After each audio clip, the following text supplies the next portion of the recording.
মুসলিমদের ধ্বংস করার জন্য গোটা বিশ্বের ইহুদি, খ্রিস্টান, হিন্দু, বৌদ্ধ সব কাফের শক্তিগুলো ঐক্যবদ্ধ উইগর মুসলিমদেরকে এখনো মুক্ত কারাগারে বন্দী করে রাখা হয়েছে। ভারতের মুসলিমদেরকে যে কোনো অজুহাতে প্রতিদিন পাখির মতো গুলি করে হত্যা করা হচ্ছে। বাংলাদেশের তাওহীদি জনতার অন্তর থেকে ঈমানি চেতনা বিলুপ্ত করার জন্য একটা নতুন ধর্ম চালু করে ইসলামের কালেমা লা ইলাহা ইল্লাল্লাহর পরিবর্তে নতুন ধর্মের কালেমা জয় বাংলা, মুহাম্মদুর রাসূলুল্লাহর পরিবর্তে নতুন রসুল জয় বঙ্গবন্ধু তৈরি করে এদেশের ইসলাম এবং মুসলিমকে ধ্বংস করার জন্য গভীর চক্রান্ত করা হয়েছিল। স্রষ্টা হিসাবে আল্লাহকে ভুলিয়ে দিয়ে এদেশের মানুষকে বানর থেকে জন্ম হয়েছে বলে বানর তত্ত্ব সিলেবাসে পর্যন্ত ঢুকানো হয়েছিল। তাগয়িরে খালকের জন্য ট্রান্সজেন্ডার নামে যে চক্রান্ত করা হয়েছিল, আল্লাহর সৃষ্টিকে পরিবর্তন করে দেওয়ার চক্রান্ত করা হয়েছিল। এভাবেই এদেশের আলেম ওলামাদেরকে জনগণ ভালোবাসে।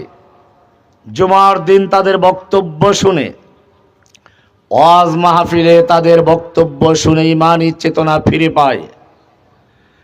সেই ওয়াজ মাহফিলকে বন্ধ করার জন্য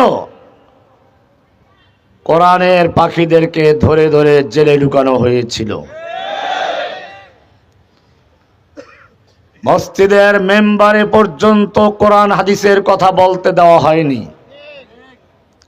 ওলামায়ে কেরামদেরকে বিতর্কিত করার জন্য কাউকে রাজাকার, কাউকে ধর্ষক, কাউকে জঙ্গি, কাউকে দুর্নীতিবাজ বানিয়ে গোটা বিশ্বের সামনে অপমান করার চক্রান্ত করা হয়েছিল। কিন্তু কেন এগুলো?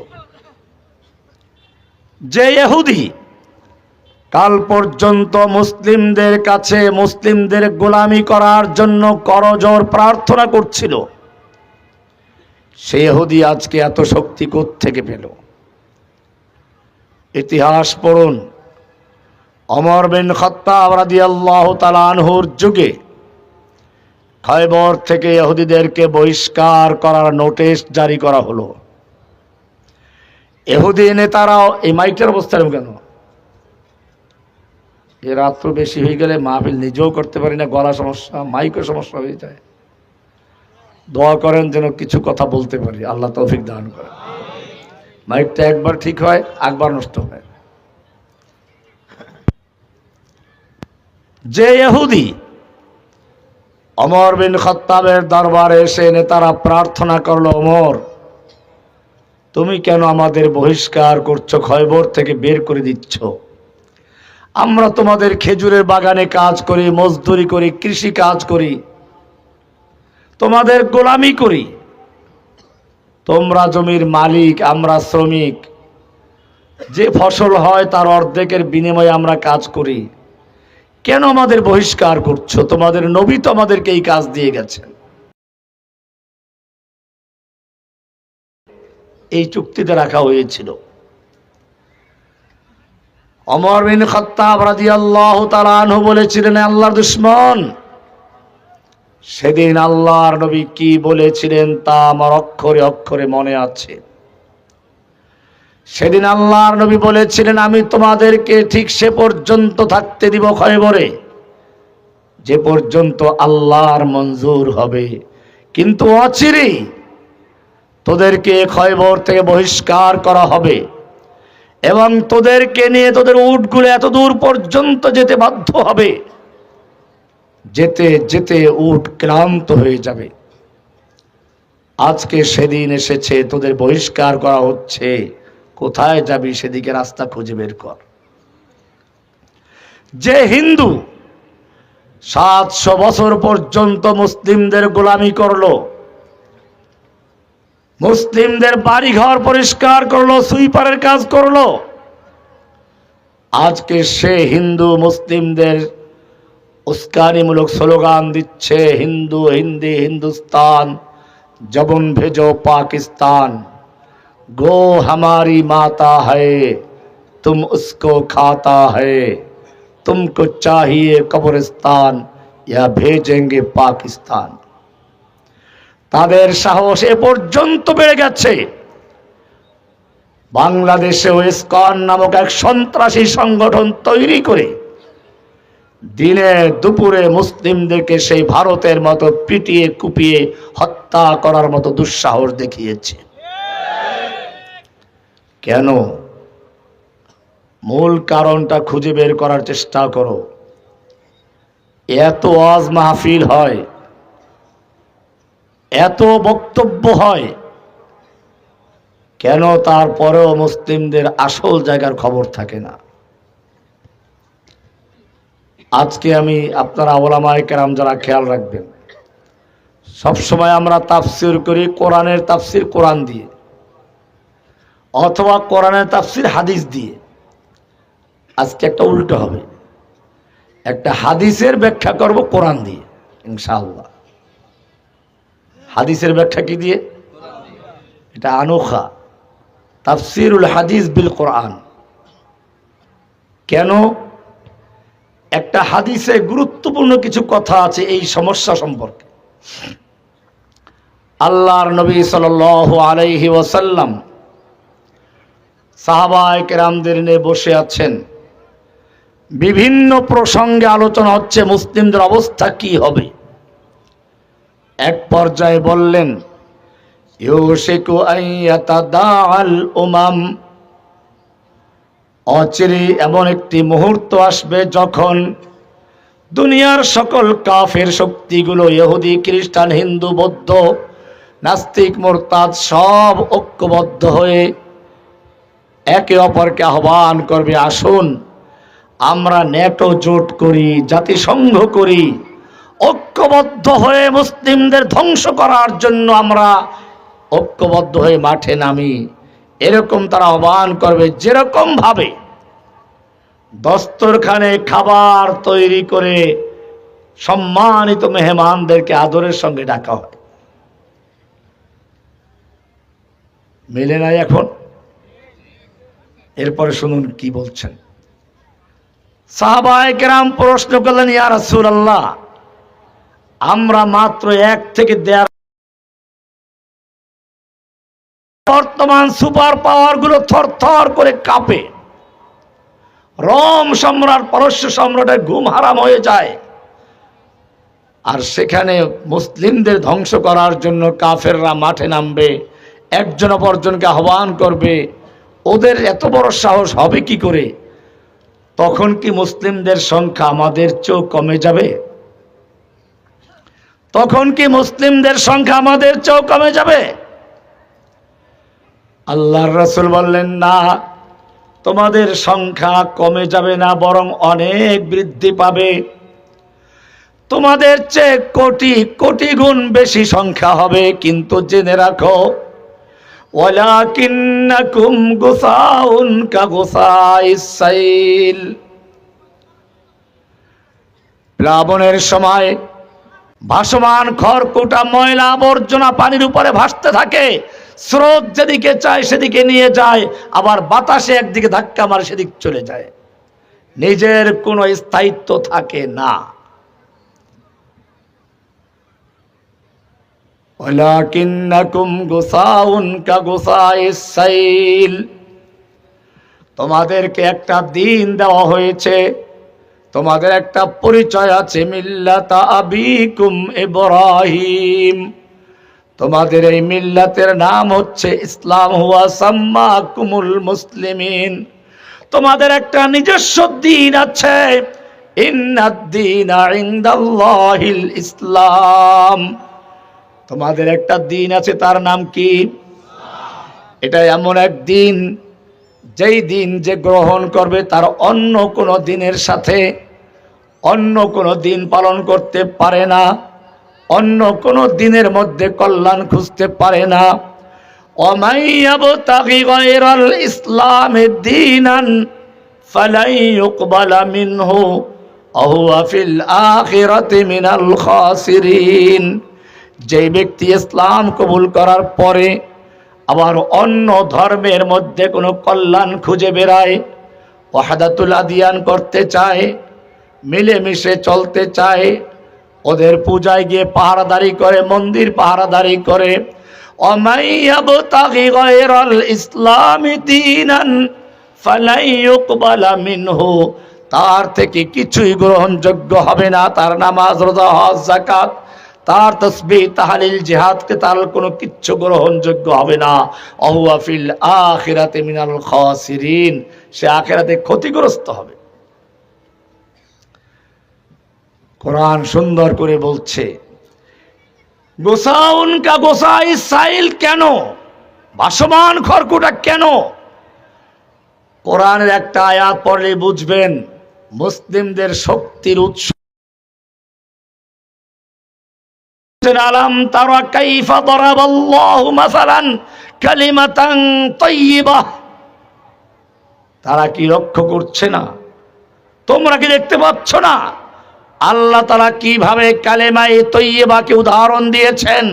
একটা পবিত্র গাছের সঙ্গে, কাশাজারাতিন তৈয়্যিবা, তাল গাছের সঙ্গে, খেজুর গাছের সঙ্গে, আসলুহা সাবিতুন, যার শিকড় থাকে মাটিতে, মজবুত শিকড় থাকে, অফারউহা ফিস সামা, ডালগুলো আসমানে থাকে।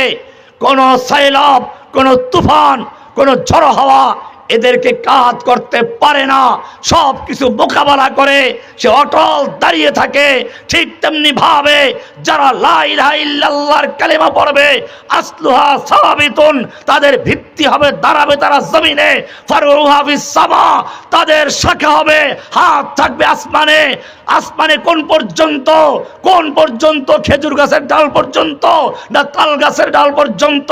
আল্লাহ বলছেন না, ইলাইহি ইয়াসআদুল কালিমুত তাইয়্যিব, ওই কালেমায়ে তৈয়্যিবার হাত দিয়ে বসবে, আসমান ভেদ করে, লৌহ কলম ছেদ করে আরশ আজিম পর্যন্ত গিয়ে তার হাত স্পর্শ করবে। আসলুহা সাবিতু ওয়া ফারউহা ফিস সামা। এইভাবে যারা কালিমায়ে তৈয়্যিবাকে সাক্ষী দিবে, পাঠ করবে, তাদের কোনো ভয় নেই, তাদের কোনো চিন্তা নেই। তাদের মাওলা হচ্ছে কে? তারা ঝড় তুফানে যাবে না, সাইলাবে ভেসে যাবে না। যালিকা বিআন্নাল্লাহা মাওলাল্লাযীনা আমানু ওয়া আন্নাল কাফিরিনা লা মাওলা লাহুম। আল্লাহ বলছেন, যারা লা ইলাহা ইল্লাল্লাহ বলে এক আল্লাহর রজ্জু ধারণ করবে, আল্লাহর আরশের পায়া যারা ধরবে, তাদের জন্য কোনো ভয় নেই। তাদের মাওলা আছে, মোদির মাওলা নেই। ইন্ডিয়ার অসংখ্য অস্ত্র আছে, সৈন্য আছে, ওদের মাওলা নেই। আমেরিকার অস্ত্র আছে, সৈন্য আছে, ওদের লা মাওলা, মাওলা নেই। চায়নার মাওলা নেই, রাশিয়ার মাওলা নেই। মাওলা আছে কাদের? লা ইলাহা ইল্লাল্লাহ বলে দুইটা কাজ করতে হবে। কয়টা কাজ? আরশের পায়া ধরবে এক হাতে না দুই হাতে? এক হাতে না দুই হাতে? আপনি একটা ফ্যান ঝুলান, সিলিং ফ্যান, ছাদের সঙ্গে একটা রড থাকে না, বাঁকা রড। এই বাঁকা রডগুলোকে আরবিতে বলে ওরওয়া। কি বলে? কি বলে? ওরওয়াতুন। কি বলে? এটা লাগবে, আমি বোঝাচ্ছি এই জন্য একটা গুরুত্বপূর্ণ আয়াত আপনাদের কাছ থেকে বলবো। ওরওয়াতুন মানে হচ্ছে এই চায়ের কাপ ধরার জন্য যে কড়া, এটাকে ওরওয়াতুন বলা হয়। ফ্যান ঝোলে যেটার সঙ্গে, ওটাকে ওরওয়াতুন বলা হয়। ওটা যদি মজবুত না হয় তাহলে ফ্যান ঝুলবে, ছিঁড়ে পড়বে। ওটা মজবুত, কিন্তু ফ্যানটা ভালো করে লাগান নাই, তা টিকবে? ঠিক তেমনি ভাবে আল্লাহ রাব্বুল আলামিন বলছেন, যারা লা ইলাহা ইল্লাল্লাহ সাক্ষী দিয়ে ইসলামে প্রবেশ করে, যদি বুঝে শুনে লা ইলাহার সাক্ষী দেয়, তাহলে সে দুই হাত দিয়ে আরশের পায়া ধরে। কয় হাত দিয়ে? লাই ফামাই ইয়াকফুর বিত্তাগুত, লা ইলাহার মধ্যে কুফর বিত্তাগুত আছে। লা ইলাহা, লা মানে নেই, ইলাহা মানে কোনো মাবুদ। ইলাহা মানে কি? কোনো মাবুদ নেই। মাবুদ মানে কি? যার গোলামি করা যায়, যার আনুগত্য করা হয়, যার দাসত্ব করা হয়, যার আইন মানা হয়, যাকে সেজদা করা হয়, যার কাছে প্রার্থনা করা হয়, যার নামে পশু জবাই করা হয়, যার নামে মান্যত করা হয়। এক কথায় লা ইলাহা। কোনো আইনদাতা নেই, বিধানদাতা নেই, খাজা নেই, গাজা নেই, ল্যাংটা নেই, কোনো ফকির নেই, মাজারওয়ালা নেই, দরগাওয়ালা নেই, দুর্গাওয়ালা নেই, বাজারওয়ালা নেই, সব নেই নেই নেই। সব উৎখাত করে পরিষ্কার পরিচ্ছন্ন করে শুধু একজনকে গ্রহণ করবে। লা ইলাহা নফি করলো, ইল্লাল্লাহ ইসবাত করলো, লা ইলাহা খালি করলো, ইল্লাল্লাহ দিয়ে পূরণ করলো, লা ইলাহা দিয়ে কুফর করলো, ইল্লাল্লাহ দিয়ে ঈমান আনলো। কাকে কুফর করতে হবে, কাকে বর্জন করতে হবে? মুসলমান ভালো করে শুনে রাখো, একটা পুরাতন বিল্ডিং রং করতে গেলে মানুষ আগে পুরাতন রংটা ঘষে মেজে ধুয়ে মুছে পরিষ্কার করে তারপরে নতুন রং করে, ঠিক কিনা?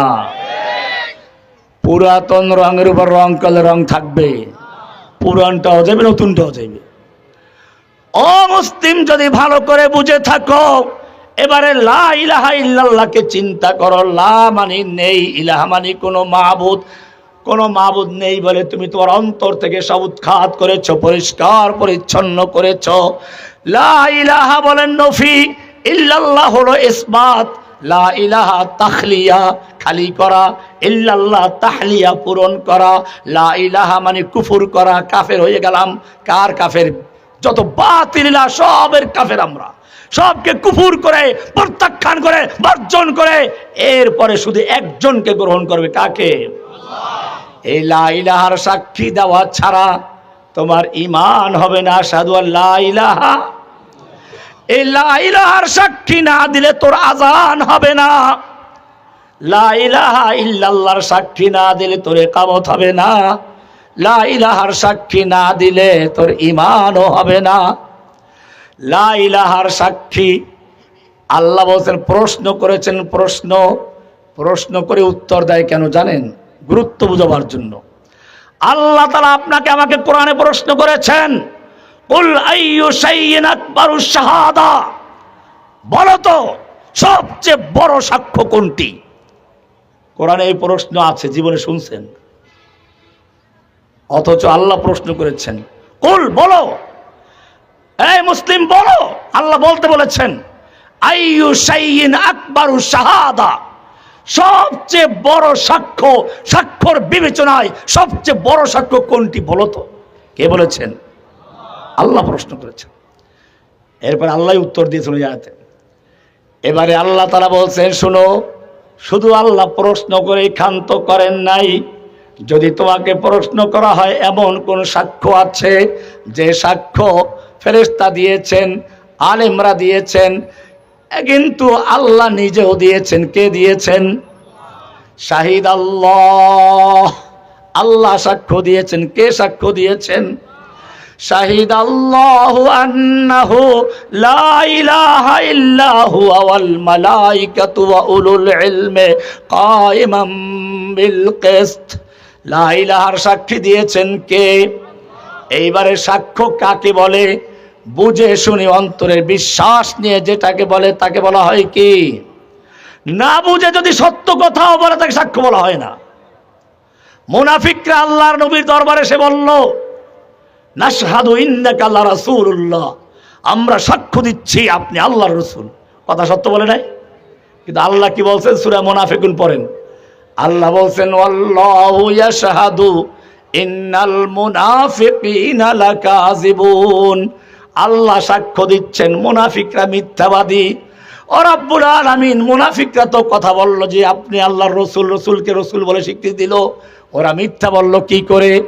কথা মিথ্যা বলে নাই, ওরা যে বলছে না শাহাদু, সাক্ষ্য দিচ্ছে না, মিথ্যা কথা। ওরা এটা মুখ দিয়ে বলছে, অন্তরে বিশ্বাস করে নাই, সেই জন্য বলছে তারা মিথ্যা বলেছে। এই কারণে সূরা মুহাম্মাদে আল্লাহ বলেছেন, ফা'লাম আন্নাহু লা ইলাহা ইল্লাল্লাহ, লা ইলাহা ইল্লাল্লাহকে জেনে বুঝে পড়ো, আন্দাজে তোতা পাখির মতো নয়। যদি লা ইলাহা ইল্লাল্লাহ বুঝে পড়ো, প্রথম শর্ত হচ্ছে লা ইলাহা, নেই কোনো ক্ষমতার মালিক, সমস্ত ক্ষমতার মালিক, সমস্ত ক্ষমতার উৎস একমাত্র কে? লা ইলাহা, ক্ষমতার কোনো উৎস নাই, কোনো মালিক নাই, কেউ ক্ষমতার অধিকারী নাই, সব ক্ষমতার একমাত্র মালিক ইল্লাল্লাহ বলে একজনকে গ্রহণ করছো। ওই মুসলমান যদি সাক্ষ্য দিতে গিয়ে বুঝে থাকো, তাহলে তুই কি করে আবার তোর সংবিধানে বিশ্বাস করিস? বাংলাদেশ সংবিধানের ৭ ক পরিষ্কার লেখা আছে, প্রজাতন্ত্রের সকল ক্ষমতার মালিক জনগণ। যেই জনগণ এটা লিখেছে পড়ে এবং এমপি হয়ে এই জনগণের এই ক্ষমতার সংবিধান রক্ষা করার জন্য শপথ নাই, ও মুসলিম চিৎকার করে বলো, তাদের ঈমান থাকবে? কিসের লা ইলাহা বলো? লা ইলাহা মানে কোন ক্ষমতার মালিক নাই, সব ক্ষমতার মালিক কে? এইবারে এর ব্যাখ্যা দিচ্ছি আর একটা আয়াত দিয়ে। সূরা আলে ইমরানের ২৬ নম্বর আয়াত। কয় নম্বর আয়াত? ভালো করে নোট করো। কুলিল্লাহুম্মা মালিকাল মুলক তুতিল মুলকা মান তাশা। আল্লাহ তুমি সমস্ত ক্ষমতার মালিক। কে ক্ষমতার মালিক? তুতিল মুলকা মান তাশা, মালিকটাও কে? ওয়া তানজিউল মুলকা মিম্মান তাশা, আর তুমি যার থেকে ইচ্ছা ক্ষমতা ছিনিয়ে নাও। ক্ষমতা ছিনিয়ে নেওয়ার মালিকটাও কে? যেই লোকটা একদিন আগে বলল পালাবো না, পালায় না, শেখ হাসিনা পালায় না, আবার আর একজনে বলল পালাবো না, কোথায় পালাবো? ফখরুল সাহেবের বাড়িতে গিয়ে পালাবো। আল্লাহ বলেন ওয়া তানজিউল মুলকা মিম্মান তাশাউ, ক্ষমতা আঁকড়ে ধরার জন্য যেই লোকটা রমজান মাস আসলে খেজুর দিয়ে ইফতার করা বরদাস্ত করে না, শয়তানের গায়ে যেমন আগুন চলে, ইসলামের কৃষ্টি কালচার প্রত্যেকটার উপরে শয়তান হামলা করেছে। রাসূলের উপর হামলা করেছে, আলেমদের উপর হামলা করেছে, কোরআনের উপর হামলা করেছে, এমনকি খেজুর দিয়া ইফতার করার উপর হামলা করেছে। খেজুর দিয়ে ইফতার না করলে কি হয়? বড়ই দিয়ে ইফতার করবে। এই ইবলিস, আল্লাহর নবী পরিষ্কার খেজুর দিয়ে ইফতার করেছেন। ইফতার করা খেজুর দিয়ে সুন্নাহ। নবীর সুন্নাহকে যে ব্যক্তি আমাদের থেকে কেড়ে নিতে চায়, সে মুসলমান নয়, সে মোদির স্ত্রী হতে পারে, কাফের মুশরিকদের দালাল হতে পারে, নাস্তিকদের মা জননী হতে পারে, কওমি জননী হতে পারে না। কি সুন্দর বড়ই দিয়ে ইফতার করবে, পেঁয়াজ দিয়ে তরকারি পাকায় না। আল্লাহ তাআলা তার মুখ উন্মোচন করে দেখালেন, হাজার রকমের তরকারি পাকিয়ে এরপরে বস্তায় বস্তায় টাকা তৈরি করে রেখেছিল, কায়দা মতো খাওয়াইবে আর ছাত্রদের বুকের উপরে গুলি করবে। নিজের ক্ষমতা আঁকড়ে ধরার জন্য, আঁকড়ে থাকার জন্য একটু মায়া হলো না। 13-14 বছরের পবিত্র বাচ্চা, নিষ্পাপ শিশুদের বুকে পর্যন্ত গুলি চালালো। একটা ছেলে যে মানুষকে পানি পান করাচ্ছে, তার বুকে পর্যন্ত গুলি করতে তার দ্বিধা হলো না। এতভাবে ক্ষমতা আঁকড়ে ধরার জন্য চেষ্টা করেছিল। আল্লাহ বললেন, শোনো, ওয়া তানজিউল মুলক, ক্ষমতা ছিনিয়ে নেওয়ার মালিক কিন্তু আমি। তোর এই রান্না করা খাবারও খেতে দেব না। তুই আমার আলেমদের মুখের খাবার কেড়ে নিয়েছিস, কারাগারে বন্দি করে তুই তাদেরকে ডাল আর পোকা খাওয়াইছিস। পোকা খাইছি, পোকা। এখন জেলখানার খাবার অনেক ভালো। আমরা যখন প্রথমে জেলে গেছি, বাজারের পচা তরকারি যেগুলো আছে, গরুতেও খায় না, এইগুলো জেলখানায় পাঠাই দিত। তরকারির উপরে পোকা ভাসে, খেতে হবে, উপায় কি? তুই আমার আলেমদেরকে পচা তরকারি খাইছিস, মুখের খাবার কেড়ে নিয়েছিস। এইবারে দেখো তানজিউল মুলকা মিম্মান তাশাউ, তোর রোস্ট করা মুরগি কিভাবে অন্যরা চাবায় আর তুই দেখতে থাকবি। তোর মুখের থেকে ও খাবার কেড়ে নেওয়ার মালিক কে? এবার একটু আরজি করলে একটু বক্তব্য রেকর্ড করতে চাই। আল্লাহ বলেন অনেক বক্তব্য শুনিয়েছিস, তোর প্যানপেনি শুনতে শুনতে বাঙালি জাতির কান বয়রা হয়ে গেছে। তোর বাপের আর তোর প্রশংসা শুনতে শুনতে দেশের মানুষের মুখে ঘৃণা জমে গেছে, অন্তরে ঘৃণা জমে গেছে। এমন ঘৃণা জমে গেছে একটু পরেই দেখবি আর বক্তব্য রেকর্ড করা লাগবে না। সেনাবাহিনী জানিয়ে দিল এখন আর বক্তব্য রেকর্ড করার সময় নেই। দুই দিক থেকে আবাবিল হয়ে আজরাইলের দল আসছে।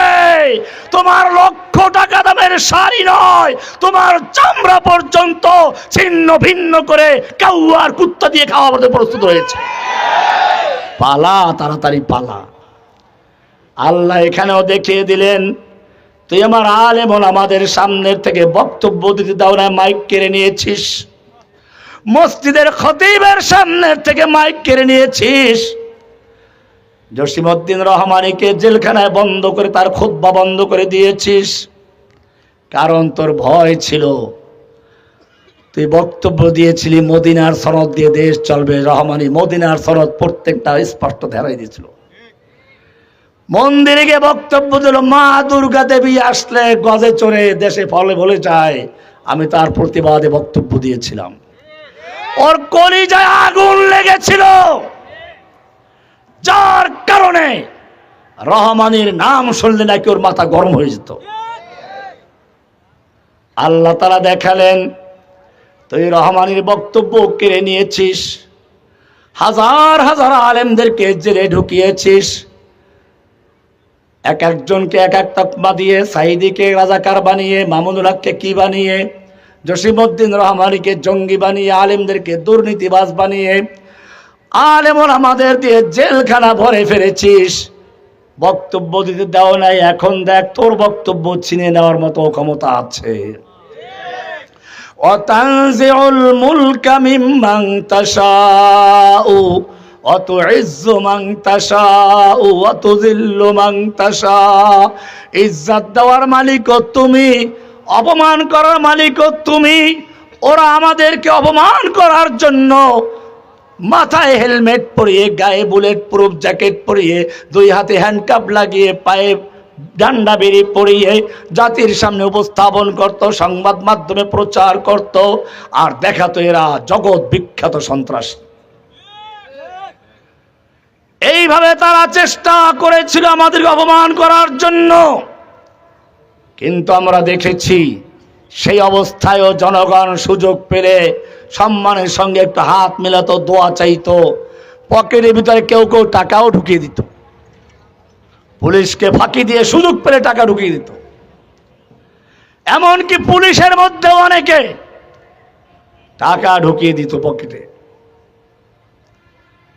আমাদেরকে তো সম্মানের সঙ্গে মানুষ দেখেছে। সেই জায়গায় যখন তোমরা গেলে তোমাদের হাতে আজ হ্যান্ডকাপ লেগেছে, মাথায় হেলমেট লেগেছে, আর বুলেট প্রুফ জ্যাকেট লেগেছে, তোমাদেরকেও জনগণ খুঁজে, তবে মুসাফাহা করার জন্য নয়, হাদিয়া তোবা দেওয়ার জন্য নয়, পচা ডিম আর সেরা জুতা দিয়ে তোমাদেরকে স্বাগত জানাবার জন্য খুঁজে বেড়ায়। অতুইজ্জু মান তাশাউ ওয়া তুযিল্লু মান তাশাউ বিয়াদিকাল খায়র ইন্নাকা আলা কুল্লি শাইইন কাদির। সব ক্ষমতার মালিক কে? দুই নম্বর বিষয়, লা ইলাহা ইল্লাল্লাহর মানে হচ্ছে লা ইলাহা, কোন ইলাহা নেই, কোন মাবুদ নেই, কোন আইনদাতা নেই, বিধানদাতা নেই। আইন বিধান দেওয়ার মালিক কে? ইল্লাল্লাহ বলে এক আল্লাহকে গ্রহণ করেছ। আল্লাহ রাব্বুল আলামিন বলছেন ও মুসলিম, তোমরা যারা লা ইলাহা বলে সব গায়রুল্লাহকে বর্জন করেছো, গায়রুল্লাহর বিধানকে বর্জন করার দাবি করেছো, আমি তোমাদের জন্য একটা বিধান দিচ্ছি, তার নাম কোরআন। তার নাম কি? ইন্না আনজালনা ইলাইকাল কিতাবা বিল হাক্কি লিতাহকুমা বাইনান নাসি বিমা আরাকাল্লাহ। হে নবী, আপনার প্রতি আমি একখানা কিতাব নাজিল করেছি, কোরআন নাজিল করেছি। কেন?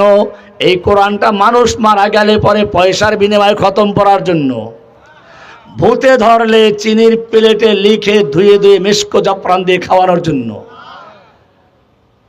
কিসের জন্য? লিতাহকুমা বাইনান নাসি বিমা আরাকাল্লাহ। এই কোরআন দিয়েছি, কোরআন দিয়ে রাষ্ট্র পরিচালনা করবে, কোরআন দিয়ে সংসার চলবে, আদালত চলবে, ব্যাংক চলবে, সব জায়গায় হুকুম চলবে কার? লা ইলাহা, কারো হুকুম চলবে না, ইল্লাল্লাহ, শুধু একজনের হুকুম চলবে। আলা লাহুল খালকু ওয়াল আমরু, সৃষ্টি করেছেন যিনি, কেবল হুকুম চলবে কার? এই কোরআন দিয়ে যদি বিচার ফয়সালা না করো, জেনে রাখো তুমি যতই নামাজ পড়ো, রোজা রাখো, হজ করো, যাকাত দাও, আল্লাহ বলেন ওয়া মান লাম ইয়াহকুম বিমা আনজালাল্লাহু ফাউলাইকা হুমুল কাফিরুন ফাউলাইকা হুমুজ জালিমুন ফাউলাইকা হুমুল ফাসিকুন। সূরা মায়দা 44 নম্বর, 45 নম্বর আর 46 নম্বর তিনটা আয়াত পাশ করলাম। এখানে বলা আছে, যেই ব্যক্তি আল্লাহর নাজিলকৃত বিধান দিয়ে, কোরআন দিয়ে বিচার ফয়সালা করে না, সে ব্যক্তি কাফের, সেই জালেম, সেই ফাসিক। যত নামাজ পড়ুক, রোজা রাখো, হজ করো, যাকাত দেও, যদি কোরআনের বিচার ফয়সালা মানতে না রাজি না হয়, তাহলে সে মুমিন হতে পারে না। সূরা নিসার 60 নম্বর আয়াত আল্লাহ আরো স্পষ্ট করেছেন, আলাম তারা ইলাল্লাযীনা ইয়াজউমুনা আন্নাহুম আমানু বিমা উনজিলা ইলাইকা ওয়া মা উনজিলা মিন ক্বাবলিক। হে নবী, আপনি কি ওই গাজীপুরের লোকদের দেখেন নাই? বাংলাদেশের মুসলমানদের দেখেন নাই? পাকিস্তানি মুসলমানদের দেখেন নাই? ইন্দোনেশিয়া, মালয়েশিয়ার, সৌদি আরবের মুসলমানদের দেখেন নাই? সবাই দাবি করে আমানু বিমা উনজিলা ইলাইকা, আপনার প্রতি নাজিলকৃত কোরআনের উপর বিশ্বাস স্থাপন করে, ওয়া মা উনজিলা মিন ক্বাবলিকা, আপনার পূর্বের কিতাবেও বিশ্বাস করে। কিন্তু যখন তাদেরকে বলা হয় এই কোরআন দিয়ে সংসদ চলবে, আদালত চলবে, ব্যাংক চলবে, সমাজ চলবে, রাষ্ট্র চলবে, তখন তারা এটা মানতে রাজি না। ইউরিদুনা আইয়াতাহাকামু ইলাত তাগুত, তখন তারা কোরআনের শাসন বাদ দিয়ে ব্রিটিশের আইন দিয়ে দেশ পরিচালনা করে, ব্রিটিশের আইন দিয়ে আদালত চালায়। সংসদে গিয়ে আবার তারা নিজেরাও আল্লাহর আইন বাতিল করে বিকল্প আইন তৈরি করে। আল্লাহ বলছেন মদ হারাম, ওরা মদের দোকানের লাইসেন্স দিয়ে হালাল করে দেয়। আল্লাহ বলছেন শুধু হারাম। আল্লাহ কি সুন্দর করে বলেছেন, ওয়া আহাল্লাল্লাহুল বাই'a ওয়া হাররামার রিবা, আল্লাহ হালাল করেছেন ব্যবসাকে, সুদকে করেছেন হারাম। সূরা বাকারা 275 থেকে 79 পর্যন্ত। এরপর আল্লাহ তাআলা বলছেন এখানে গিয়ে, ইয়া আইয়ুহাল্লাযীনা আমানু, ও হে ঈমানদারগণ, যারা লা ইলাহা ইল্লাল্লাহ বলে ঈমান এনেছো বলে দাবি করছো, শুনে রেখো, যখন তুমি জানতে পেরেছো আল্লাহ সুদকে হারাম করেছেন, এবারে তোমাদের যত পাওনা সুদ আছে, বকেয়া সুদ আছে, ওয়াযারু মা বাকিয়া মিনার রিবা, যত বকেয়া পাওনা সুদ সব বর্জন করো, ইন কুনতুম মুমিনিন, যদি সত্যিকার লা ইলাহা ইল্লাল্লাহ পরে ঈমান এনে থাকো। ফাইল্লাম তাফালু, যদি লা ইলাহা ইল্লাল্লাহর ঈমান পড়ার পরেও, আল্লাহর বিধান সুদ হারাম জানার পরেও যদি সুদ বর্জন করতে না পারো, তুমি যত তাহাজ্জুদ গুজার হও, তুমি হজ করো, যাকাত দাও, জেনে রাখো তুমি আল্লাহ এবং তার রাসূলের সঙ্গে ফাযানু বিহারবিম মিনাল্লাহি ওয়া রাসূলিহি, আল্লাহ এবং আল্লাহ রাসূলের সঙ্গে যুদ্ধের এলান রয়েছে। কেবালি হুকমিহি, আল্লাহ বিধান দেন, আল্লাহর বিধানকে, আল্লাহর হুকুমকে পশ্চাতে ফেলে দেওয়ার অধিকার কারণেই। বিধান দেওয়ার মালিক কে? আলা লাহুল খালকু ওয়াল আমর। এইবারে আল্লাহ আরো সুন্দর করে বলছেন সূরা নিসার 65 নম্বর আয়াতে বলছেন, ফালা ওয়া রাব্বিকা লা ইউমিনুন, না, আপনার রবের কসম, ওরা যত ইমানের দাবি করুক না কেন, আসমানি কিতাব সব মানার দাবি করে, নবী রাসূল মানার দাবি করে, যতই দাবি করুক না কেন ওরা মুমিন নয়।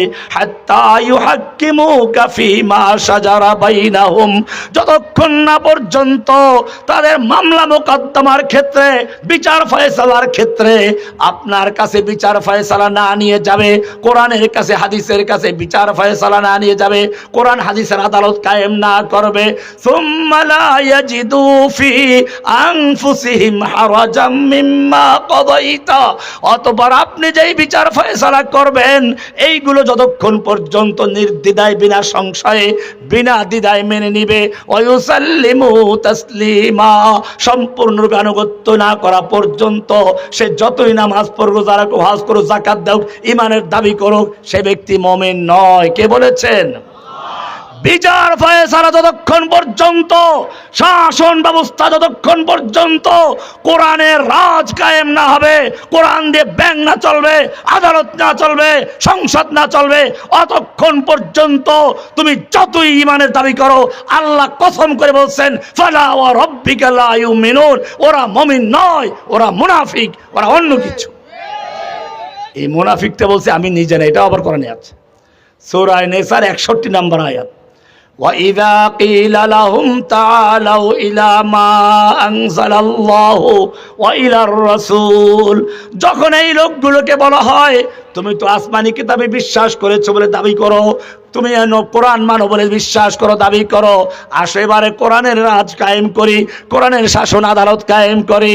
আল্লাহ বলছেন ওয়াইদা কিলা লাহুম, যখন তাদেরকে আহ্বান করা হয়, ডাকা হয়, আসো তাআলাও, আসো আসো, ইলা মা আনজালাল্লাহু, আল্লাহর কিতাবের দিকে আসো, ওয়া ইলা রাসূলের, রাসূলের দিকে আসো, কোরআন হাদিসের রাজ কায়েম করি, কোরআন দিয়ে শাসন করি।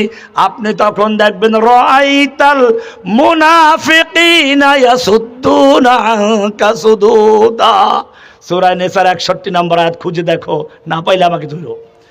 আল্লাহ বলছে রাআইতাল মুনাফিকিন, আপনি এই মুনাফিক গুলারে দেখবেন, ইয়াসুদ্দুনা আনকা সুদুদা, তখন ওইটা আস্তে আস্তে ঘাড় ফিরিয়া চলে যাবে, এই কথা শুনতেও রাজি না। দেখেন না, আস্তে একটু পরে শুরু হয়ে যাবে উঠা ওঠা, কারণ শয়তান এই আলোচনাগুলো শুনতে দেয় না। এই আলোচনা শুনলে শয়তানকে আগুন জ্বালিয়ে দেয়। শয়তান এখন এই দেশ থেকে চলে যায় নাই, বড় বড় কিছু শয়তান চলে গেছে, কিন্তু শয়তানদের চেলারা এখনো রয়ে গেছে। এইবারে আল্লাহ রাব্বুল আলামিন বলছেন লা ইলাহা বলে বর্জন করেছো, ইল্লাল্লাহ বলে গ্রহণ করেছো। কাকে বর্জন কাকে গ্রহণ শোনো, সূরা বাকারার 256 নম্বর আয়াতে পরিষ্কার বলা হচ্ছে ফামাই ইয়াকফুর বিত্তাগুত, লা ইলাহা বলে যে ব্যক্তি সমস্ত তাগুতকে প্রত্যাখ্যান করলো, বর্জন করলো। তাগুত মানে হচ্ছে আল্লাহর পরিবর্তে যাদের পূজা করা হয়, আল্লাহর পরিবর্তে যাদের আনুগত্য করা হয়, আল্লাহর পরিবর্তে যাদের বিধান মানা হয়, আল্লাহর আইন বাদ দিয়ে যারা বিচার ফয়সালা করে, আল্লাহর আইন বাদ দিয়ে যারা আইন তৈরি করে, এরাই হচ্ছে তাগুত। আল্লাহ বলেন লা ইলাহা বলে ফামান ইয়াকফুর বিত্তাগুত, তাগুতকে কুফর করলো, প্রত্যাখ্যান করলো, বর্জন করলো, ওয়ায়ুমিন বিল্লাহি, এরপর ঈমান আনলো। খালি ঈমান না, আগে বর্জন, ওইগুলা বর্জন করে তারপর ঈমান আনো। দুইটা জিনিস। কয়টা জিনিস? শক্তভাবে ধরতে হলে কয় হাত দিয়ে ধরতে হবে? এক হাত দিয়ে ধরলে চলবে? এইবারে আমি দেখাবো শক্ত করে ধরারও আয়াত আছে, এক হাত দিয়ে ধরলে ছুটতে পারবে তার আয়াত আছে। বরিশালের ভাষা বললাম আর কি। কোরআন বলছে ফামান ইয়াকফুর বিত্তাগুত, যেই ব্যক্তি কুফর বিত্তাগুত করলো, এক হাত কুফর বিত্তাগুত, এক হাত দিয়ে ধরলো, ওয়ায়ুমিন বিল্লাহি, এরপরে আল্লাহর উপর ঈমান আনলো। কয়টা কাজ করলো? কুফর বিত্তাগুত, ঈমান বিল্লাহ, এই দুইটা যে ব্যক্তি সমন্বয় করে লা ইলাহার সাক্ষী দিল, আল্লাহ বলছেন ফাকাদ ইসতামসাকা বিল উরওয়াতিল উসকা, সেই ব্যক্তি দুই হাতে ধরলো। কয় হাতে ধরলো? ইস্তামসাকা মাসাকা বলেন নাই, শক্তভাবে ধরেছে, কঠিনভাবে ধরেছে। লানফে কি ধরেছে? বিল উরওয়াতিল উসকা, শক্ত মজবুত হাতল। এই শক্ত মজবুত হাতল কোনটা জানেন? তোমার ছাদের রডের হাতল না, এটা হচ্ছে আরশের সঙ্গে আল্লাহর আরশের পায়া ধরে আছো। লানফিসামালাহা। এবার আল্লাহ বলছেন যারা এরকম ভাবে কুফর বিত্তাগুত ঈমান বিল্লাহ এই দুইটার মাধ্যমে শক্তভাবে দুই হাতে যারা আল্লাহর আরশকে ধরে, আল্লাহকে ধরে, লানফিসামালাহা। এবার আল্লাহ বলছেন তারা খড়কুটা নয়, তারা ভাসমান কচুরিপানা নয়, তারা ফেনা নয় যে তারা বন্যার সাথে সাইলাবে ভেসে যাবে। তারা হচ্ছে আল্লাহর সঙ্গে তাদের সম্পর্ক। আসলুহা সাবিতুন ওয়া ফারউহা ফিস সামা।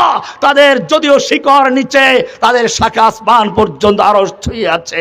লানফিসামাল্লাহ। দুনিয়ার কোন সাইলাব, ইহুদির সাইলাব, খ্রিস্টানের সাইলাব, হিন্দুর সাইলাব, ইসকনের সাইলাব, কোন সাইলাব তাদেরকে ভাসিয়ে নিতে পারবে না, কারণ তাদের সম্পর্ক কার সাথে? এবারে বোঝা গেছে কেন খড়কুটা বলা হয়েছে। লানফিসামাল্লাহা আল্লাহু সামিউন আলিম। এবারে যদি দুই হাত দিয়ে না ধরো, তুমি আল্লাহকে মানো ঠিক আছে, কিন্তু তাগুতকে বর্জন করতে পারো নাই। মসজিদে গেলে ইমাম সাহেবের কথা মানো, বাহিরে গেলে বাড়ি ইমাম সাহেবের খবর নাই, তখন তাগুতের কথা মানো। মসজিদে গেলে আল্লাহর কোরআন দিয়ে নামাজ পড়ো, আদালতে গেলে আল্লাহর আইন বাদ দিয়ে দাও। আল্লাহ বলছেন এইরকম যারা দুই জায়গায় দুই খোদা মানে, এদের ব্যাপারটা শোনো। ওয়া মাই ইউশরিক বিল্লাহি, যেই ব্যক্তি আল্লাহর সঙ্গে এরকম শিরিক করে, মসজিদে এক আল্লাহ, বাইরে আর এক আল্লাহর আইন মানে, এইরকম দুই আল্লাহ যারা মানে, খুশরাহে আল্লাহ ভি শয়তান ভি নারাজ না হো, এই দুমুখী যারা চলে। আল্লাহ বলছেন ওয়া মাই ইউশরিক বিল্লাহি, সে আল্লাহকে ধরেছে ঠিকই এক হাতে। আল্লাহ বলছেন ফাকান্নামা খাররা মিনাস সামা, যেহেতু সে দুর্বলভাবে ধরেছে, আসমান থেকে তার রশি ছিঁড়ে গেছে। খররা মানে কি? পড়ে গেছে, হঠাৎ ছিঁড়ে পড়ে যাবে। আল্লাহ বলছেন তারপরে কি হচ্ছে? ফাকান্নামা খাররা মিনাস সামাই ফাতাখতাফুত তায়রু, অতঃপর পাখি তাকে ছো মেরে নিয়ে গেছে। এই পাখি হচ্ছে আমেরিকা, রাশিয়া, ব্রিটেন, আরো কুফরি শক্তিগুলো আছে, ইউরোপিয়ানরা ছো মেরে নিয়ে গেছে, রাশিয়া ছো মেরে নিয়ে গেছে। শুধু রাশিয়া গণতন্ত্রই নয়, গণতন্ত্র ছো মারে, এই সমাজতন্ত্র ছো মারে, রাজতন্ত্র ছো মারে, এক একটা মতবাদ এক এক সময় গ্রহণ করে। আল্লাহ তাআলা বলছেন ফাকান্নামা খাররা মিনাস সামা, সে যেন আসমান থেকে রশি ছিঁড়ে পড়ে গেছে। আল্লাহর আরশকে আর সে ধরে রাখতে পারে নাই, কারণ সে দুই হাত দিয়ে ধরে নাই, কুফর তাগুত করে নাই। আল্লাহকেও মানে, তাগুতকেও মানে, আল্লাহকেও মানে, আবার আল্লাহর আইনকে মানে না, হুকুম মানে না। আল্লাহর কোরআন দিয়ে নামাজ পড়ে ঠিকই, আদালতে আল্লাহর আইন মানে না। আল্লাহ বলছেন ফাকান্নামা খাররা মিনাস সামা, এরাই হচ্ছে সেই খড়কুটা, এরাই হচ্ছে সেই ভাসমান কচুরি পানা, এরাই হচ্ছে ফেনা। লানফিসামালা, জাগুলো ছিঁড়ে যাবে, ছিঁড়ে পড়ে গেছে। এইবারে ফাতাখতাফুত তায়রু, পাখি তাকে ছো মেরে নিয়ে গেছে। কোরআন বলছে পাখি ছো মেরে নিয়ে গেছে। এটা কোন পাখি? চিলে ছো মেরে নিয়ে যাবে? বাস পাখি? আল্লাহ বলছেন ফাকান্নামা খাররা মিনাস সামাই ফাতাখতাফুত তায়র, এই পাখি হলো নাস্তিকবাদের পাখি, এই পাখি হচ্ছে গণতন্ত্রের পাখি, এই পাখি সমাজতন্ত্রের পাখি, এই পাখি রাজতন্ত্রের পাখি, এই পাখি হিন্দুয়ানিয়ে পাখি, এই পাখি নাসরানিয়াতের পাখি, এই পাখি ইহুদিয়াতের পাখি, এই পাখি রুশিয়ার পাখি, এই পাখি চাইনাস পাখি, এই পাখি আমেরিকান পাখি, এই পাখি ইউরোপিয়ান পাখি। বিভিন্ন কালচার, বিভিন্ন আদর্শ তাকে গ্রাস করে নিবে, তাকে কাদিয়ানিও খাবে, আহলে কোরআনও খাবে, বিভিন্ন বাতিল ফেরকা, মাজার পূজারী, কবর পূজারীও তাকে খেয়ে ফেলবে। তাহফি আও তাহফি বিহি রিহু, অথবা তাকে বাতাসে উড়িয়ে নিয়ে যাবে ইলা মাকানিন সাহিক, দূরবর্তী কোনো জায়গায়। কে বলেছেন? বোঝা গেল আজকে মুমিনদের যে চতুর্দিকে মার খাচ্ছে, আল্লাহর থেকে রশি ছিঁড়ে গেছে, এখন পাখি ছো মেরে মেরে আমাদেরকে ফিলিস্তিনে মার খাচ্ছে, কাশ্মীরে খাচ্ছে, আরাকানে খাচ্ছে, চায়নায় খাচ্ছে, বাংলাদেশে খাচ্ছে, সব জায়গায় কেবল এক এক চীন এসে এক একটা আক্রমণ করছে। এর থেকে বাঁচার উপায় কি? আল্লাহর নবীকে সাহাবীরা প্রশ্ন করলেন, ইয়া রাসূলুল্লাহ, মুমিনদের এই অবস্থা কেন হবে? আল্লাহর রাসূল সাল্লাল্লাহু আলাইহি ওয়াসাল্লাম আল্লাহর নবীর তরিকা বাদ দিয়ে কাফেরের সাইলাবে ভেসে গিয়ে খড়কুটা হয়ে গণতন্ত্রের রশি ধরবে, ভোট আর জোটে যাবে, তারপরে মন্ত্রী হবে, এমপি হবে, এইভাবে আল্লাহর দিনকে বিকৃত করে আল্লাহর নবীর সুন্নাহকে ছেড়ে দিয়ে গণতন্ত্র, সমাজতন্ত্র, রাজতন্ত্রের রশি ধরে গিয়ে তারা আল্লাহর দিন থেকে ছিটকে যাবে। ও মুসলমান, আল্লাহ রাসূল পরিষ্কার বলেছেন, ওদের অন্তরে অহান ঢুকে যাবে। অহানটা কি? আল্লাহ রাসূল হুব্বুদ দুনিয়া ওয়া কারাহিয়াতুল মাউত। আল্লাহর রাসূল বলছেন হুব্বুদ দুনিয়া, দুনিয়ার নেতৃত্ব, দুনিয়ার মন্ত্রিত্ব, দুনিয়ার এমপিত্ব, এইগুলো পাওয়ার জন্য তারা আল্লাহর নবীর যে দিন তার থেকে সরে যাবে, গণতন্ত্রের দিন গ্রহণ করবে, সমাজতন্ত্রের দিন গ্রহণ করবে। এক একটা জোয়ার আসবে, ওই জোয়ারের সাইলাবে ভেসে যাবে কচুরিপানা। কিন্তু জেনে রাখো, আর একটা বড় কারণ আছে, ওয়া কারাহিয়াতুল মাউত। আল্লাহর রাস্তায় জীবন দেওয়া, তোমরা যেরকম সাহাবীরা জীবন দিতে পারলে খুশি, ওরা আল্লাহর রাস্তায় জীবন দেওয়াকে ভয় করবে। এই ভয় করার কারণে নিজেরা তো আল্লাহ যাতে গ্রহণ করতে না পারে, সেজন্য আল্লাহর দিনকে বিকৃত করে, পরিবর্তন করে ইসলামের ভিতরে নানান কুফরি মতবাদকে হয়ে গেছে। আর কি করবেন? যাবেন কই? আপনারা তো আর জেলে ছিলেন না, আমি তো জেলে ছিলাম। জেলে গেলেও যারা জেলে ছিল তাদেরও একটা ভালো দিক ছিল, তারা সবাই একসাথে থাকতো। জসিমউদ্দিন রহমানীকে বেড়ি লাগিয়ে জেলখানায়, মহিষ যেরকম বান্দার কিরকম বেড়ি লাগিয়ে, এরপরে অন্ধ কুঠিরিতে একা রাখা হয়েছে দীর্ঘ 7 মাস পর্যন্ত বরগুনা কারাগারে। এরপরে ঢাকা হাই সিকিউরিটি জেলে 3টা বিল্ডিং প্রথমে আমার জন্য খালি করা ছিল। কয় বিল্ডিং? সামনের 6 তলা বিল্ডিং খালি, পিছনের 6 তলা বিল্ডিং খালি, মাঝখানেরটা জসিমউদ্দিন রহমানের 4 তলার, ব্যাক সাইডে যেন কেউ দেখতেও না পারে, যেন কোনো মানুষের চেহারাও দেখা না যায়। এভাবে কয়েক বছর কাটলো। এরপরে শুধু তো আমাকে নয়, আমার ভাই, ভাতিজা, ভাগনা সহ 32 জনকে গ্রেপ্তার করলো বরগুনার থেকে। এরপরে শুধুমাত্র আমার এক ছোট ভাই ছিল বাকি, কলেজের প্রফেসর, তাকে গুম করলো। 6 মাস পর্যন্ত অত্যাচার, জুলুম, নির্যাতন করে করে। কি এক টকবগে যুবক ছিল, হাসি খুশি, হাস্যোজ্জ্বল, যারা তাকে দেখেছে তারা জানে। সেই লোকটাকে অত্যাচার করে, নির্মম অত্যাচারকে আদামরা করে জেলখানায় দিয়ে দিল। কয়েকদিন পর মারা গেল। একই জেলে আমাকে দেখতে দেওয়া হয় নাই, মৃত্যু হয়ে গেছে, তারপরও জানানো হয় নাই। 2 দিন পরে পত্রিকায় দেখি আবুল বাশার মারা গেছে, একজন বন্দী। এই বন্দী আর কেউ না। একে গ্রেফতারের সময় অনেক প্রচার করেছে, মারা যাওয়ার পরে একেবারে ছোট্ট আকারে প্রচার করেছে। এই প্রথম আলো, কালবেলা, জনকণ্ঠ, এই সমস্ত কুফুরি পত্রিকাগুলো বাংলাদেশের আলেমরা আমাদেরকে বিতর্কিত করার জন্য, গ্রেফতার করার জন্য সবচেয়ে বেশি ভূমিকা পালন করেছে প্রথম আলো নামক একটা নাস্তিক পত্রিকা। এরা প্ল্যান করতো কাকে কাকে গ্রেফতার করা হবে, এরাই যা বলতো সরকার সেটাই করত। ভাইরা আমার, আল্লাহর নবী সাল্লাল্লাহু আলাইহি ওয়াসাল্লাম ওদের যুদ্ধে মাথায় হেলমেট পরা, গায়ে লোহার পোশাক পরা এক দুশ্মনের সে নবীর সেই মাথায় হেলমেটের উপরে এত জোরে আঘাত করলো, নবীর মাথার লোহার টুপিটা ভেঙ্গে গিয়ে গালে ঢুকে পড়েছে। গালে ঢুকে পড়েছে, মারির 2টো দাঁত পড়ে গেছে, লোহাটা ভিতরেই রয়ে গেছে। যুদ্ধের পরে একজন সাহাবী দাঁতে কামড় দিয়ে বের করার চেষ্টা করলো, তার 2টা দাঁত পড়ে গেছে। এত শক্তি দিয়ে কামড়াতে হলো, বের করতে হলো। আল্লাহর নবীর চেহারা রক্তে রঞ্জিত হয়ে গেল। আমি জিজ্ঞেস করতে চাই, আল্লাহর নবীর চেহারা তোমার চেয়ে কি খুব খারাপ ছিল? আয়েশা বলছেন লানা শামসুন ওয়ালিল আফাকি শামসুন ওয়া শামসি আফদালু শামসিস সামাই।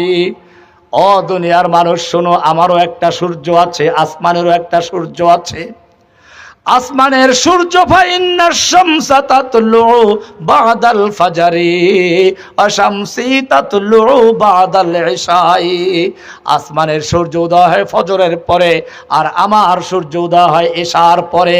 যখন সারা পৃথিবী জুলুম, অত্যাচার, নির্যাতন, নিপীড়ন, ধর্ষণ, লুণ্ঠন, খুনাখুনি, মারামারিতে গোটা দুনিয়া অন্ধকারে ছেয়ে গিয়েছিল, সেই সময় আমার সূর্য উদয় হলো। মানুষকে শুধু পথের দিশাই দেয় নাই, এক একজনকে এমন হেদায়েত দান করলেন, পথের দিশা দিয়ে শুধু খান্তোয়ানায় দিশারিও বানিয়ে দিয়েছেন। কবি সুন্দর করে বলছেন, দুরফেশানি নে তেরি কতরু কো দরিয়া কর দিয়া, দিল কো রোশন কর দিয়া, आंखों को बीना कर दिया। खुद न थे जो राह पर औरों के हादी बन गए, क्या नजर थी जिसने मुर्दों को मसीहा कर दिया। শুধু জীবিতই করেন নাই, ঈসা আলাইহিস সালাম মুর্দারকে জীবিত করতেন। আমার নবী শুধু জীবিতই করেছেন তা নয়, অন্যকে জীবিত করনে ওয়ালা বানিয়ে দিয়েছেন। হাসান ইবনে সাবিত কি সুন্দর বলছেন, ওয়া আহসানা মিনকা লাম তারা কত্তু আইনি ওয়া আজমালা মিনকা লাম তালিদিন নিসাউ, খুলিকতা মুবাররাম মিন কুল্লি আইবি কান্নাকা কদ খুলিকতা কামা তাশাউ। হে নবী, আপনার চেয়ে সুন্দর চেহারার মানুষ কোন চর্মচক্ষু কোনোদিন দেখে নাই, আপনার চেয়ে সুন্দর মানুষ কোন মহিলা কোনোদিন জন্ম দেয় নাই। খুলিকতা মুবাররাম মিন কুল্লি আইবিন, আপনি সমস্ত দোষ ত্রুটি থেকে মুক্ত হয়ে সৃষ্টি হয়েছেন। কান্নাকা কদ খুলিকতা কামা তাশাউ, যেন আপনার রব আপনাকে ঠিক সেভাবেই তৈরি করেছেন যেভাবে আপনি নিজে চেয়েছিলেন। আপনি যেভাবে চাইছিলেন যেন আপনাকে স্রষ্টা সেভাবেই সৃষ্টি করেছেন। এই নবী, যেই নবী সম্পর্কে প্রশংসা করতে গিয়ে কবির কবিতা শেষ হয়ে যায়, শেখ সাদি শেষ পর্যন্ত একটা কথা বলে দিয়েছেন, লা ইউমকিনুস সানাউ কামা কানা হাক্কুহু বাদা খুদা বুজুর্গতে কিসসা মুখতাসার। হে নবী, আপনার প্রশংসা যেরকম করা দরকার এইরকম প্রশংসা করার মতো কোনো কবির কবিতা নাই, কোনো লেখকের লেখা নাই, কোনো কলমের কালি নাই যে আপনার কবিতা লেখে শেষ করবে। তবে একটা কথাই বলে দিচ্ছি, বাদাজ খোদা বুজুর্গ তুই কিসসা মুখতাসার, আল্লাহর পরে সমস্ত মাখলুকের উপরে সর্বজেয় শ্রেষ্ঠ স্থানটি যে আসনটি রয়েছে, এক কথায় সেই আসনটি হচ্ছে আপনি মুহাম্মদ সাল্লাল্লাহু আলাইহি ওয়াসাল্লাম সংরক্ষিত। এত মর্যাদা যেই নবীর, যেই নবী রাস্তায় চলতে গেলে মেঘ এসে ছায়া দেয়, যেই নবী একটু পেশাব করতে গেছেন আড়াল করার জায়গা নেই, বুখারী সহ হাদিসের কিতাব খুলে দেখো, দুটো খেজুর গাছে আড়াল করে দাঁড়িয়ে গেছে। আল্লাহর নবী পেশাব করে গেছেন, খেজুর গাছগুলো আবার যথাস্থানে চলে গেছে। যেই নবীর সামনে আলোচনা করতে গিয়ে কথা বলতে বলতে কোনো একজন সাহাবীর আওয়াজটা একটু বড় হয়ে গেছে, নবীর আওয়াজটা একটু চাপা পড়ে গেছে, সঙ্গে সঙ্গে সূরা হুজুরাতের আয়াত নাযিল হয়ে গেছে, 2 নম্বর আয়াত, লা ইয়া আইয়ুহাল্লাযীনা আমানু, হে ঈমানদারগণ খবরদার খবরদার, লা তারফাউ আসওয়াতাকুম, খবরদার তোমরা নবীর আওয়াজের চেয়ে ফাওকা সাউতিন নবী, নবীর আওয়াজের চেয়ে জোরে আওয়াজ করে কথা বলবি না। ওয়ালা তাজহারু লাহু বিল কওলি কাজাহারি বাযিকুম লিবাযিন, তোরা নিজেরা যেরকম কথা বলিস পরস্পরে চিল্লাচিল্লি করো, ডাকাডাকি করো, খবরদার খবরদার নবীর সামনে এইরকম চিল্লাচিল্লি ডাকাডাকি করবি না। এমনটা যদি করিস আনতাহবাতা আমালুকুম ওয়া আনতুম লা তাশউরুন, তোদের জীবনের সমস্ত নেক আমল, নামাজ, রোজা, হজ, যাকাত, তাসবিহ, তাহলিল, জিহাদ, কিতাল সব বরবাদ হয়ে যাবে, টেরও পাবি না। কি মায়া নবীর জন্য। নবীর আওয়াজে, জোরে আওয়াজে কথা বললে ওহী নাযিল হয়ে যায়। আরো সামনে চলুন, আল্লাহর নবী তাহাজ্জুদের নামাজ পড়ার জন্য উঠবেন। আল্লাহর নবী তাহাজ্জুদ পড়তে পড়তে পা ফুলে যায়। আল্লাহ বলছেন, মা আনজালনা আলাইকাল কুরআনা লিতাশকা, হে নবী তোমার উপরে আমি কোরআন এই জন্য নাজিল করি নাই যে তুমি কষ্ট করবে। খবরদার, ইয়া আইয়ুহাল মুজাম্মিল, ও কামলিওয়ালা শোনো, কুমিল লাইলা ইল্লা কালিলা, তুমি রাতের বেলা জাগরণ করো তবে কিছুক্ষণ ঘুমাও। নিসফাহু আবিন কুসমিনহু কালিলা আও জিদ আলাই, অর্ধেক রাত্র বা তার চেয়ে একটু কম অথবা তার চেয়ে একটু বেশি তুমি এরকম ভাবে কিছুক্ষণ ইবাদত করো, কিছুক্ষণ ঘুমাও। তুমি যেমন সারা রাত্র ইবাদত করলে খুশি হয়ে যাও, আমি আল্লাহ তোমাকে ঘুমন্ত দেখলেও খুশি হয়ে যাই। শুধু এ পর্যন্তই না, আরেকটু বলি। আল্লাহর নবী জিব্রাইল যখন কোরআন নাজিল করছে, পড়াচ্ছেন, আল্লাহর নবী কোরআন মুখস্থ করার জন্য ঠোঁট নাড়াচাড়া করছেন। হেফজখানার ছেলেদেরকে দেখেন নাই চলে যাওয়ার পরে আল্লাহর নবী ঠোঁট নাড়াচাড়া করে মুখস্থ করা শুরু করলেন। এত মায়া যে নবীর জন্য, সেই নবী যখন উহুদের ময়দানে যুদ্ধ করা অবস্থায় তার মাথায় একটা কাফের আঘাত, তারা ইচ্ছে করলে ওই কাফের হাতটা বাঁকা করে দিতে পারতেন কিনা? নবীকে যখন তায়েফে পাথর মারা হচ্ছিল, আল্লাহ দেখতে পাচ্ছিলেন কিনা? আল্লাহর ফিরাবার ক্ষমতা ছিল কিনা? ফিরিয়েছিলেন। তুমি বলবা যে ওই সময় বোধহয় নবীর সঙ্গে মা তাদখুলুল জান্নাতা ওয়ালাম্মা ইয়াতিকুম মাসালুল লাযিনা খালাউ মিন ক্বাবলিকুম বাসাতুহুমুল বাসাউ ওয়াদ-দাররাউ ওয়া যুলজিলু হাত্তা ইয়াকুলার রাসূলু ওয়াল লাযিনা আমানু মাআহু মাতা নাসরুল্লাহ। তোমরা কি মনে করেছো এমনি তোমরা চট করে জান্নাতে ঢুকে যাইবা? ওই যে কে যেন চট করে ঢুকে যাইবে, চট করে ঢুকে যাইবা। ওয়ালাম্মা ইয়াতিকুম মাসালুল লাযিনা খালাউ মিন ক্বাবলিকুম, অথচ তোমাদের কাছে আসেনি ওই সকল বিপদ আপদ মুসিবত যা এসেছিল তোমাদের আগের লোকদের প্রতি। মাসাতুহুমুল বাসাউ ওয়াদ-দাররাউ ওয়া যুলজিলু, এত কঠিন আক্রমণ, কঠিন দুর্ভিক্ষ, এমনকি হাত্তা ইয়াকুলার রাসূল ওয়াল্লাযীনা আমানু মাআহু, স্বয়ং রাসূল এবং তার সঙ্গীরা বলতে বাধ্য হলেন, মাতা নাসরুল্লাহ, আল্লাহর সাহায্য কবে আসবে? আমরা তো শেষ হয়ে যাচ্ছি। কে বলেছেন? আল্লাহর নবী এই পর্যন্ত বলতে বাধ্য হয়েছেন, তুমি চট করে জান্নাতে ঢুকে যাইবা? তুমি গণতন্ত্র করবা, সমাজতন্ত্র করবা, জান্নাতে ঢুকে যাইবা? আল্লাহর নবী হুদায়বিয়াতে আসলেন, 14 সাহাবীর সঙ্গে বাধাগ্রস্ত হয়ে গেলেন। আল্লাহর নবী ওসমানকে মক্কায় পাঠালেন, যাও ওসমান, মক্কার লোকদেরকে বলো আমরা উমরা করতে এসেছি, যুদ্ধ করতে নয়। আমরা ইহরামের কাপড় পরে এসেছি, অস্ত্র নিয়ে আসি নাই।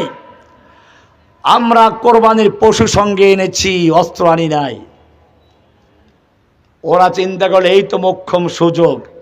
মুহাম্মদ সাল্লাল্লাহু আলাইহি ওয়াসাল্লাম নিজে এবং তার সঙ্গে মুহাজির আনসারদের বড় বড় সাহাবীগণ, এই লোকগুলো মেরে ফেলতে পারলে আর আমাদের কেউ চ্যালেঞ্জ করতে পারবে না। কিন্তু একটু তো ভয়ও আছে, যদি আবার তারা মরণপথ যুদ্ধ করে আবার দখল করে নেয় মক্কা। এই জন্য মাঝে মধ্যে গুজব ছড়ায়, আসতেছি, চট করে ঢুকে পড়বো, পরীক্ষা করে এখনো তোমাদের ঐক্য আছে কিনা। গাজীপুরের ছাত্র জনতা, স্কুল কলেজ মাদ্রাসার ছাত্ররা শুনে রেখো, মাঝে মধ্যে ইন্ডিয়ার থেকে সেই মক্কার কাফেরদের মতো গুজব ছড়ায়। দেখতে চাই বাঙালি এখন ঐক্যবদ্ধ আছে কিনা। যদি একটু ফাটল ধরাতে পারে তাহলে জেনে রাখো, মক্কার কাফেররা যেরকম ভাবে আল্লাহর নবীর উপর আক্রমণ করার চক্রান্ত করেছিল, তোমাদের উপর পড়ুন, কোরআনে আছে, তাফসিরে হাদিসে সব জায়গায় আছে ঘটনাটা। আল্লাহর নবী তাবুর থেকে বের হয়ে আসলেন, জোরে ডাক দিলেন, ইয়া আসহাবাশ শাজারা। সাহাবীরা গাছের নিচে গিয়ে বিশ্রাম নিচ্ছেন, ওসমান গেছে মক্কায়, কি খবর নিয়ে আসে, একটু ঘুমাই নেই। বিভিন্ন গাছের তলায় গিয়ে শুয়ে পড়েছিলেন। আল্লাহর নবী ডাক দিলেন, ইয়া আসহাবাশ শাজারা, ওহে গাছের নিচে অবস্থানকারী সাহাবীরা বেরিয়ে আসো। আমার কাছে খবর এসেছে আমার ওসমানকে হত্যা করা হয়েছে, আমি হাত বিছিয়ে দিচ্ছি, আমার হাতের উপরে হাত রেখে বায়াত করো, অঙ্গীকার করো, ওয়াদা করো, যতক্ষণ পর্যন্ত ওসমান হত্যার বদলা নিতে গিয়ে হয়তো মক্কা বিজয় করে ছাড়বো, নতুবা সকলে শহীদ হয়ে যাব, একটা লোক মদিনায় ফিরে যাব না, এই মর্মে কে কে রাজি আছো বায়াত করো। 1400 সাহাবায়ে কেরাম আল্লাহর নবীর হাতে হাত রেখে বায়াত করলো। এক পর্যায়ে আল্লাহর নবী নিজের বাম হাতটা ডান হাতের উপরে রেখে বললেন, এটা ওসমানের হাত। এই পবিত্র বায়াত থেকে ওসমান যেন বঞ্চিত না হন, সেজন্য আল্লাহর নবী নিজের একটা হাতকে ওসমানের হাত ঘোষণা দিয়ে তারপরে ওসমানের পক্ষে বায়াত নিয়েছেন। বায়াত হয়ে গেল। সাহাবায়ে কেরাম খুশি হলেন। হুব্বুদ দুনিয়া কারাহিয়াতুল মাউত নয়, জানিয়ে দিলেন তোমরা আমাদেরকে যেই মৃত্যুর ভয় দেখাও আমরা সেটাকে আলিঙ্গন করি, তোমরা যেটা আমাদেরকে ভয় দেখাও আমরা সেটা সবচেয়ে বেশি চাই। কবিতা শুনবেন, নাহনুল্লাযীনা বায়াউ মুহাম্মাদা আলাল জিহাদি মা বাকিনা আবাদা, আমরা সে জাতি যারা আল্লাহর নবী মুহাম্মাদের হাতে হাত রেখে বায়াত করেছি, আমরা যতক্ষণ পর্যন্ত আমাদের দেহের সঙ্গে রূহ থাকবে, মাথার সঙ্গে দেহ থাকবে, দেহের সঙ্গে মাথা থাকবে, অতক্ষণ পর্যন্ত পিছপা হব না, নীরব হব না, নিস্তব্ধ হব না, আমরা যুদ্ধ চালিয়ে যাব। কার কুফফাররা যেরকম ভয় পেয়ে আল্লাহ নবীর কাছে গিয়ে ওসমানকে নিয়ে হাজির করলো, আমরা ওসমানকে মারি নাই, ওসমানকে হত্যা করি নাই, আমরা মেহমানদারি করেছি, আমরা সন্ধি করন্ত নয়। এই বায়াতের খবর সাত আসমান ভে মুমিনিনা ইয ইউবাইউনাকা তাহতাশ শাজারা, হে নবী আপনার কাছে যারা গাছের নিচে বসে বায়াত করেছিল আল্লাহ তাআলা তাদের প্রতি সন্তুষ্ট হয়ে গেছেন, রাজি হয়ে গেছেন। খুদিম, ওদের হাতের উপরে স্বয়ং আল্লাহর হাত ছিল। জোরে বলুন সুবহানাল্লাহ। এক ওসমানের জন্য আল্লাহর নবী নিজের জীবন উৎসর্গ করলেন। 14 কাশ্মীরে যারা বন্দী হয়ে আছে, যাদের হত্যা করেছে, তবে তারা তোমাদের ভাইকে, বার্মায় যাদেরকে হত্যা করা হচ্ছে তারা তোমাদের ভাই বোন কিনা। কুম লা তুকাতিলুনা ফি সাবিলিল্লাহ, হে মুসলিম জাতি ও হে মুসলিম যুবকেরা, তোমাদের কি হলো? লা তুকাতিলুনা ফি সাবিলিল্লাহ, তোমরা আল্লাহর রাস্তায় যুদ্ধ, আফিনা মিনার রিজালি ওয়ান নিসাই ওয়াল ফিলদান, অথচ অসহায় জালিম অধ্যুষিত জনপদ থেকে রক্ষা করো, জালিমদের নির্যাতন থেকে, নিপীড়ন থেকে বাঁচাও, হিন্দুদের নির্যাতন থেকে, বৌদ্ধদের নির্যাতন থেকে, ইহুদি নির্যাতন থেকে, বাংলাদেশের নির্যাতন থেকে আমাদেরকে বাঁচাও। ওয়াজআলনা নাসীরা, আমাদের জন্য সাহায্যকারী পাঠাও। ও আমার যুবকেরা, আমি জিজ্ঞেস করতে চাই, আল্লাহর আহ্বানে সাড়া দিয়ে, মাজলুমানদের ফরিয়াদে সাড়া দিয়ে, যদি প্রয়োজন হয় বুকের তাজা রক্ত ঢেলে দিয়ে আল্লাহর দিনের জন্য কে কে প্রয়োজন আছো, কে কে প্রস্তুত আছো? फिर तुझे एक बार करनी है जहां की रहबरी, फिर तुझे एक बार करनी है जहां की रहबरी, उठ खुदा के नाम लेकर फिर आलम बरदार बन। ওহে যুবক, আবার তোমাকে সালাউদ্দিন আইয়ুবী, মোহাম্মদ বিন কাসেম, তারেক বিন জিয়াদ, খালিদ বিন ওলীদের মতো আবার ময়দানে ঝাঁপিয়ে পড়তে হবে। নেতৃত্বের জন্য তোমাকে দায়িত্ব নিতে হবে। ফের তুঝে একবার করনি হে জাহাঁ কি রাহবরি, বিশ্বের নেতৃত্ব তোমার জন্য অপেক্ষা করছে। ময়দানে ঝাঁপিয়ে পড়ো। তুম দিয়ে বাদ মুখালিফ সে না ঘবরায় ওয়াকফ, ये तो चलती है तुझे ऊंचा उड़ाने के लिए। তুমি ঝড়ো হাওয়া দেখে ভয় পেও না, তুমি খড়কুটা নাও, তুমি ভাসমান কচুরি বানা নাও, তোমার সম্পর্ক আরশওয়ালার সাথে আছে। যালিকা বিআন্নাল্লাহা মাওলাল্লাযীনা আমানু ওয়া আন্নাল কাফিরিনা লা মাওলা লাহুম। মোদি শক্তি, হিন্দু মোদির যত বড় শক্তি থাকুক না কেন, ওর 10 হাতওয়ালা মূর্তি আছে, ও গরুর পেশাব খেতে পারে, ওর মাওলা নাই, তোমার মাওলা আছে। বিজয় দেওয়ার মালিক কে? তো শাহিন হায়, পরওয়াজ হায়, কা দিয়ে দিল্লি পর্যন্ত মুসলিমদের বিজয় দিতে পারেন কিনা? আমরা এখন আর শুধু বাংলাদেশকে বিজয় করার স্বপ্ন নিয়ে মাঠে নামি নাই। তোমাদের তৈরি ভারতবর্ষ বিজয় করে দিল্লি পর্যন্ত ইনশাআল্লাহ ইসলামী পতাকা উড্ডীন। কারাগারে ছিলেন, বন্দী ছিলেন, জোলাইখার 7 তলা বিল্ডিং এর উপরে বন্দী করে রাখা হলো। তিনি দেখলেন দরজা পর্যন্ত দৌড় দেওয়ার ক্ষমতা আমার আছে। দিলেন, ও মুসলিম, ইব্রাহিম মুসা আলাইহিস সালামকে দেখো, পিছনে ফেরাউনের বাহিনী, সামনে নদী, পালাবা। নবীন আদর্শ বাদ দিয়ে আব্রাহাম লিঙ্কনের আদর্শ কেন গ্রহণ করছে? আল্লাহ বলেছেন, লাকাদ কানা লাকুম ফি রাসূলিল্লাহি উসওয়াতুন হাসানা, তোমাদের জন্য আব্রাহাম লিঙ্কনের মধ্যে রয়েছে উত্তম আদর্শ। মুক্তি দিলেন, সে আল্লাহ তাআলা ভারতের বিশাল বাহিনীকে গঙ্গায় চুবিয়ে মেরে ডুবিয়ে আমাদের তাওহীদি জনতাকে দিল্লি পর্যন্ত বিজয় করার ক্ষমতা দিতে পারে। সারবত ওই যে লা ইলাহা ইল্লাল্লাহ, তাওহীদের আওয়াজ নিয়ে মাঠে নামো। তাওহীদ কি আমানত सीनों में है हमारे, आसा नहीं मिटाना नाम निशा हमारा। सब गुरीजा हो गया आखिर जलवाए खुर्शीद से, ये चमन मामूर होगा नगमाए तौहीद से। कत्ल करना है तो कर ले आशिक दिलदार को, हम शिकायत जा करेंगे कातिबे तकदीर को। मर्द मोमिन बातिल से हरगिज खौफ खा सकता नहीं, सर कटा सकता है लेकिन सर झुका सकता नहीं। सबक पर फिर सदाकत का, अदालत का, शजाअत का लिया जाएगा काम तुझसे, दुनिया के इमामत का। व आखिर दावाना अनिल हम्दुलिल्लाहि रब्बिल आलमीन।